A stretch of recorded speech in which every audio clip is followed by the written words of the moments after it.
Hello, everyone. I hope you're doing well on this cold, wintry day. There's a topic I would like to talk to you about in preparation for the coming month of February, and everybody's favorite saint during February is Saint Valentine. The name is common, but I don't think many people know who he really was or why he died. There's more than one Saint Valentine also. There are three of them, and they're often confused. There was Valentine of Rome, who was a priest, and he was martyred on February 14th. Then there's Valentine of Terni, a bishop from the Italian city of Terni, also martyred on February 14th. And there was a third one, Valentine, who was a physician. And all three stories were merged pretty well over one because they lived within the same century. And the stories of the three men overlapped and blended. And in their legend, as it was absorbed, it became one Saint Valentine. All three were Christian martyrs, and they were executed under the Roman Empire. The Saints Valentine were not just historical individuals. They were symbolic vessels of devotion, healing, and moral ideas. They became an archetype of faithful love, healing, and spiritual courage. Behind Valentine's Day, there's a tangled web of persecution, some religious devotion, folk memory, and ancient fertility rites. His name, Saint Valentine, using the singular because they're merged into one, is associated with love, healing, and the human heart.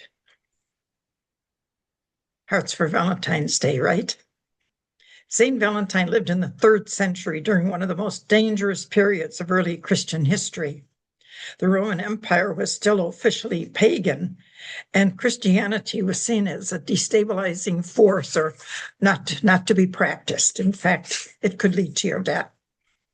Christians refused to honor the emperor as divine. They rejected participation in the Roman religious rites, and they maintained loyalties that transcended the state. At the time, Christians could be imprisoned, tortured, and even put to death for practicing their faith. The first Valentine comes from a legend that during Valentine's imprisonment, he befriended the daughter of a jailer and healed her blindness. Before he died, he left her a farewell note, and he signed it, "From your Valentine." That seems to be the origin of our Valentine traditions today.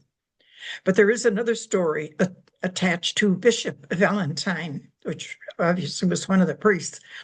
There seemed to be a woman in the village with 3 maiden daughters and did not have enough money for their dowries.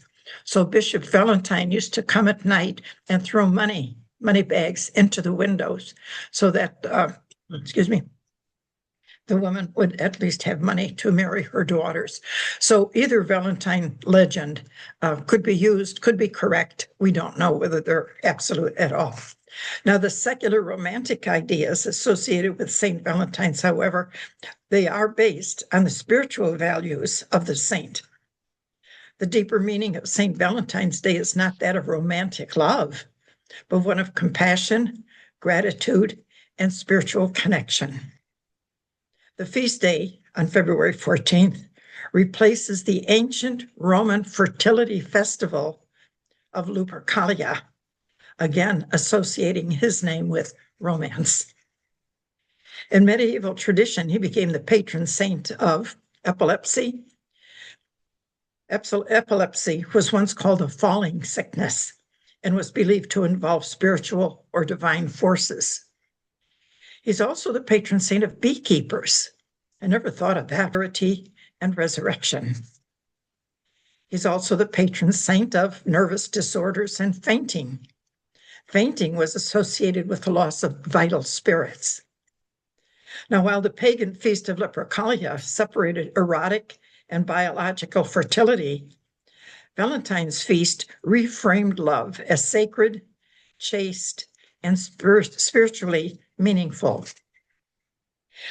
Saint Valentine then isn't just a saint of romance. He's a saint of the Sacred Heart. That's the place where devotion, courage, and love become one.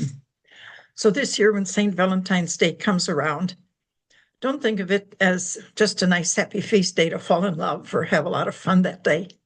Think of the spiritual values: compassion, love, kindness, gentleness, and peace among other people.